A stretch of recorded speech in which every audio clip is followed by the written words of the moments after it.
এতিয়া দুচকীয়া আৰু তিনিচকীয়া বাহনৰ গৰাকীৰ বাবে নতুনকৈ জৰিমনাৰ নিয়ম এতিয়া অনা হৈছে। মুখ্যমন্ত্ৰী হিমন্ত বিশ্ব শৰ্মাই সেই কথা ঘোষণা কৰিছে। আৰু এতিয়া মটৰচাইকেলত আপুনি যদিহে যায় আপুনি হেলমেট পৰিধান কৰিবই লাগিব, কিন্তু আপোনাৰ হেলমেট পৰিধান নকৰিলে আপোনাক জৰিমনা বিহা হ'ব। এটা সকাহো দিয়া হৈছে, কিন্তু কিহৰ ক্ষেত্ৰত সকাহ দিছে, জৰিমনাৰ ক্ষেত্ৰত কিহৰ সকাহ দিছে? হেলমেট পৰিধান কৰিলেহে কেৱল জৰিমনা ভৰিব লাগিব। দুচকীয়া আৰু তিনিচকীয়া বাহনৰ গৰাকীৰ ক্ষেত্ৰত জৰিমনাৰ কিছু সকাহো দিছে। কি সকাহ দিছে আজিৰ দিনটোত ৰাজ্য চৰকাৰৰ ৰাজ্যিক কেবিনেটে?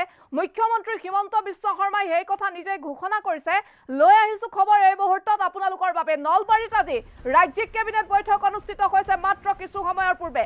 দুচকীয়া তিনিচকীয়া বাহনৰ গৰাকীৰ ক্ষেত্ৰত জৰিমনাৰ নতুন নিয়ম অনা হৈছে। এতিয়াৰে পৰা দুচকীয়া বাহনৰ গৰাকীক হেলমেট নিপিন্ধিলেহে জৰিমনা বিহা হ'ব। পলিউশ্যন বা আন কোনো কাগজৰ বাবে তেওঁলোকৰ জৰিমনা বিহা নহ'ব। বাহনৰ কাগজ পত্ৰ নাথাকিলেও চালকক জৰিমনা বিহিব নোৱাৰিব আৰক্ষীয়ে। হিমন্ত বিশ্ব শৰ্মা মুখ্যমন্ত্ৰীৰ ডাঙৰ ঘোষণা। জৰিমনাৰ ক্ষেত্ৰত ৰিক্সা চালক আৰু অটো চালকলৈ ডাঙৰ সকাহ দিছে। তিনিচকীয়া বাহনৰ চালকে 4 বাৰলৈ অপৰাধ কৰিলে জৰিমনাৰ পৰা ৰেহাই দিয়া হ'ব, কিন্তু 4 বাৰ ৱাৰ্ণিং দিব। সেই ৱাৰ্ণিঙৰ পাছত পঞ্চমবাৰ যদি আইন ভংগ কৰে তেন্তে তিনিচকীয়া বাহনৰ ক্ষেত্ৰত বিহা হ'ব জৰিমনা। এই সন্দৰ্ভত এছঅপি আহিব, নতুন এছঅপি আহিব। দুচকীয়া আৰু তিনিচকীয়া বাহনৰ গৰাকীৰ বাবে নতুন এছঅপি আহিব। পৰিবহণ বিভাগৰ ডাঙৰ খবৰ লৈ আহিছো। দুচকীয়া তিনিচকীয়া বাহনৰ গৰাকীৰ বাবে ৰাজ্য চৰকাৰৰ এতিয়াৰে পৰা নতুন নিয়ম ঘোষণা কৰা হৈছে। বিভাগীয় কৰ্তৃপক্ষই আনিব নতুন এছঅপি। দুচকীয়া বাহনৰ গৰাকীক হেলমেট নিপিন্ধিলেহে জৰিমনা বিহা হ'ব। মুখ্যমন্ত্ৰী হিমন্ত বিশ্ব শৰ্মাই সেয়া ঘোষণা কৰিছে মাত্ৰ কিছু সময়ৰ পূৰ্বে। দুচকীয়া বাহনৰ গৰাকীক কেৱল হেলমেট পৰিধান নকৰিলেহে জৰিমনা দিয়া হ'ব, বিহা হ'ব। জৰিমনাৰ ক্ষেত্ৰত ৰিক্সা চালক, অটো চালকলৈ ডাঙৰ সকাহ। তিনিচকীয়া বাহনৰ চালকে 4 বাৰলৈ অপৰাধ কৰিলে জৰিমনাৰ পৰা ৰেহাই দিয়া হ'ব। 4 বাৰৰ তেওঁক ৱাৰ্ণিং দিব। পঞ্চমবাৰৰ বাবে যান বাহন আইন ভংগ কৰিলে তিনিচকীয়া বাহনৰ গৰাকীক জৰিমনা বিহা হ'ব। এই সন্দৰ্ভত শীঘ্ৰেই এছঅপি প্ৰকাশ পাব। ৰাজ্যৰ মুখ্যমন্ত্ৰী ডক্টৰ হিমন্ত বিশ্ব শৰ্মাই ঘোষণা কৰিছে দুচকীয়া তিনিচকীয়া বাহনৰ গৰাকীৰ ক্ষেত্ৰত জৰিমনাৰ নতুন নিয়ম অনা হৈছে। এতিয়াৰে পৰা দুচকীয়া বাহনৰ গৰাকীক হেলমেট যদি তেওঁলোকে পৰিধান নকৰে তেওঁলোকক জৰিমনা বিহা হ'ব। যদি বাহনখনৰ কোনো কাগজ পত্ৰ নাই তেন্তে আপোনালোকক জৰিমনা বিহিব নোৱাৰিব আৰক্ষীয়ে। মুখ্যমন্ত্ৰী হিমন্ত বিশ্ব শৰ্মাই সেয়া ঘোষণা কৰিছে।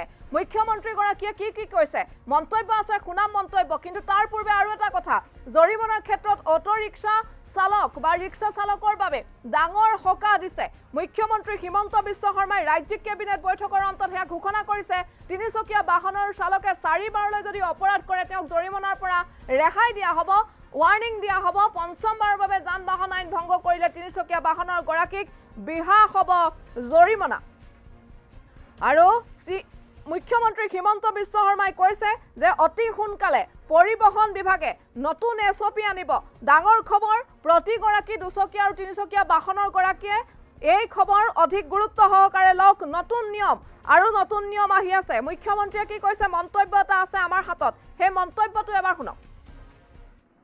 যে আমাৰ পৰিবহণ আৰু ট্ৰেফিকৰ পুলিচসকলে সৰু সৰু অটো ৰিক্সা চালক আদিক ফাইন আদিৰ কাৰণে দিগদাৰি কৰে বা আমনি কৰে। তাৰ ফলত দুখীয়া মানুহখিনিৰ কষ্ট হয়। আজি কেবিনেটত আমি 2টা সিদ্ধান্ত লৈছো যে বাইকৰ আৰোহীক, 2 হুইলাৰত এক্সেপ্ট হেলমেট আন কোনো কথাত ফাইন কৰিব নোৱাৰিব। অকল হেলমেট নিপিন্ধিলে ফাইন হ'ব, বাকী আৰু কাগজ নাই, পত্ৰ নাই, এইবিলাকত যিটো ফাইন কৰে সেই ফাইনটো আৰু এতিয়াৰ পৰা নকৰিব। যদি কাৰোবাৰ কাগজ নাই তেতিয়া তেওঁলোকক নোটিছ দিব, তেওঁলোকে কাগজ ঠিক কৰিব, কিন্তু ফাইন নলয় গভৰ্ণমেণ্টে। তাৰ এটা এছঅপি ট্ৰান্সপৰ্ট ডিপাৰ্টমেণ্টে ৰিলিজ কৰিব। দ্বিতীয়তে অটো ৰিক্সা যিকোনো 3 হুইলাৰ তিনিচকীয়া যুক্ত গাড়ীক 4 বাৰকৈ তেওঁলোকে ৰিপিটেড অপৰাধ নকৰালৈকে তেওঁলোকৰ পৰা কোনো ফাইন নোলোৱাৰ সিদ্ধান্ত লৈছে। তাৰমানে এজন অটো ৰিক্সা বা এটা ই ৰিক্সা বা এজন ৰিক্সা চালকে 4টা ফাইন কৰাৰ পিছতহে 5 নম্বৰ বাৰতহে তেওঁলোকৰ পৰা ফাইন ল'ব পাৰিব। 4বাৰ আমি তেওঁলোকক ৱাৰ্ণিং দিম। 4বাৰ ৱাৰ্ণিং দিয়াৰ পিছতো যদি তেওঁলোকৰ ভুলটো তেওঁলোকে কৰিয়ে থাকে তেতিয়াহ'লে 5 নম্বৰ বাৰতহে তেওঁলোকৰ পৰা ফাইন লোৱা যাব।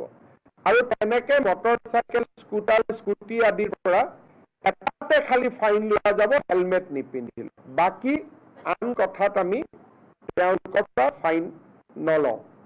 ইয়াৰ ওপৰত ট্ৰেন্সপৰ্ট ডিপাৰ্টমেণ্টক নিৰ্দেশ দিয়া হৈছে যে আপোনালোকে এটা SOP বনাই অহা 15 দিনৰ ভিতৰত আপোনালোকে প্ৰকাশ কৰক যাতে অটো ৰিক্সা, ৰিক্সা, ই-ৰিক্সা এওঁলোকে যাতে ফাইন আদিৰ পৰা ৰক্ষা কৰিব খোজে। আমি এনে হিচাপ কৰি চাইছিলোঁ যে ইয়াত ফাইনৰ নামত চৰকাৰে যোৱা গোটেই 3 বছৰত 6-7 কোটি টকাও পোৱা নাই। গতিকে 6-7 কোটি টকাৰ কাৰণে আমি মানুহক হুলস্থুল কৰি থকাৰ কোনো অৰ্থ নাই। কিন্তু তেওঁলোকে যদি ভুল কৰি থাকে তেওঁলোকৰ আমি বেলেগ ধৰণৰ আন ব্যৱস্থা ল'ব পাৰিম। টকা লোৱাৰ পৰিৱৰ্তে আন যি এক্টত আছে আন আমি আইনী ব্যৱস্থা ল'ব পাৰিম। কিন্তু ফাইনটো নোলোৱাকৈ বেলেগ ব্যৱস্থাবিলাক আমি ল'ম, ফাইনটোলৈকে আমি নাযাওঁ। আৰু মুখ্যমন্ত্ৰীগৰাকীয়ে মন্তব্য কৰা পৰিলক্ষিত হৈছে। আজি নলবাৰীত ৰাজ্যিক কেবিনেট বৈঠক অনুষ্ঠিত হৈছে। মাত্ৰ কিছু সময়ৰ পূৰ্বে সেই বৈঠক সম্পন্ন হোৱাৰ পাছতে ৰাজ্যৰ মুখ্যমন্ত্ৰীগৰাকীয়ে আজি সংবাদমেল সম্বোধন কৰিছে আৰু তাতে কেইবাটাও সিদ্ধান্ত গ্ৰহণ কৰা হৈছে। নলবাৰীৰ ক্ষেত্ৰতো যথেষ্ট কেইবাটাও ডাঙৰ সিদ্ধান্ত লোৱা হৈছে আৰু বহুকেইটা সিদ্ধান্ত লোৱা হৈছে। এই কেবিনেট বৈঠকত ডাঙৰ সিদ্ধান্ত 2টা লোৱা হৈছে। তাৰে প্ৰথমটো খবৰ আমি জনালো। আকৌ এবাৰ খবৰৰ সবিশেষ জনাব বিচাৰিছো। 3চকীয়া বাহনক লৈ সিদ্ধান্ত, নতুন সিদ্ধান্ত। 2চকীয়া বাহনৰ গৰাকীক লৈও বা বাহনক লৈও সিদ্ধান্ত নতুন, অৰ্থাৎ জৰিমনাৰ ক্ষেত্ৰত নতুন নিয়ম 2চকীয়া 3চকীয়া বাহনৰ গৰাকীৰ ক্ষেত্ৰত। এতিয়াৰ পৰা 2চকীয়া বাহনৰ গৰাকীক হেলমেট নিপিন্ধিলেহে জৰিমনা বিহা হ'ব। কোনো ধৰণৰ কাগজ পত্ৰ যদিহে নাথাকে তেন্তে আপোনালোকক জৰিমনা আৰক্ষীয়ে বিহিব নোৱাৰিব। মুখ্যমন্ত্ৰী হিমন্ত বিশ্ব শৰ্মাই কৰিছে এই ঘোষণা। আজি কেবিনেট বৈঠকৰ অন্তত হোৱা সংবাদমেলত সদৰি কৰিছে। জৰিমনাৰ ক্ষেত্ৰত ৰিক্সা চালক আৰু অটো চালকলৈ ডাঙৰ সকাহ দিয়া হৈছে। ডাঙৰ সকাহ। 3চকীয়া বাহনৰ চালকে 4বাৰলৈ অপৰাধ কৰিলে জৰিমনাৰ পৰা ৰেহাই দিয়া হ'ব। আৰু পঞ্চমবাৰৰ বাবে যান বাহন আইন ভংগ কৰিলেহে 3চকীয়া বাহনৰ গৰাকীক বিহা হ'ব জৰিমনা। 4বাৰ তেওঁলোকক ৱাৰ্ণিং দিয়া হ'ব। আৰু এই সন্দৰ্ভত শীঘ্ৰেই ৰাজ্যৰ বিভাগীয় কৰ্তৃপক্ষই অৰ্থাৎ পৰিবহণ বিভাগে নতুন SOP আনিব। আৰু এই সিদ্ধান্ত লোৱাৰ পাছতে ৰাজ্যৰ বিভিন্নজনে তীব্ৰ প্ৰতিক্ৰিয়া আগবঢ়াইছে ছ'চিয়েল মিডিয়াৰ জৰিয়তে। মুখ্যমন্ত্ৰীৰ বক্তব্য আকৌ এবাৰ শুনক।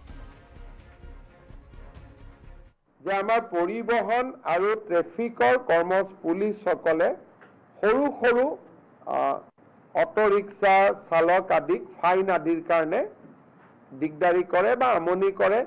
তাৰ ফলত দুখীয়া মানুহখিনিৰ কষ্ট হয়। আজি কেবিনেটত আমি 2টা সিদ্ধান্ত লৈছো যে বাইকৰ আৰোহীক 2 হুইলাৰক এক্সেপ্ট হেলমেট আন কোনো কথাত ফাইন কৰিব নোৱাৰিব। অকল হেলমেট নিপিন্ধিলে ফাইন হ'ব। বাকী আৰু কাগজ নাই, পত্ৰ নাই, এইবিলাকত যিটো ফাইন কৰে সেই ফাইনটো আৰু এতিয়াৰ পৰা নকৰিব। যদি কাৰোবাৰ কাগজ নাই তেতিয়া তেওঁলোকক নোটিছ দিব, তেওঁলোকে কাগজ ঠিক কৰিব, কিন্তু ফাইন নলয় গভৰ্ণমেণ্টে। তাৰ এটা SOP ট্ৰেন্সপৰ্ট ডিপাৰ্টমেণ্টে ৰিলিজ কৰিব। দ্বিতীয়তে অটো ৰিক্সা, ৰিক্সা যিকোনো 3 হুইলাৰ 3চকীয়া যুক্ত গাড়ীক 4বাৰকৈ তেওঁলোকে ৰিপিটেড অপৰাধ নকৰালৈকে তেওঁলোকৰ পৰা কোনো ফাইন নোলোৱাৰ সিদ্ধান্ত লৈছে। মানে এজন অটো ৰিক্সা বা এটা ই-ৰিক্সা বা এজন ৰিক্সা চালকে 4টা ফাইন কৰাৰ পিছতহে 5 নম্বৰ বাৰতহে তেওঁলোকৰ পৰা ফাইন ল'ব পাৰিব। 4বাৰ আমি তেওঁলোকক ৱাৰ্ণিং দিম।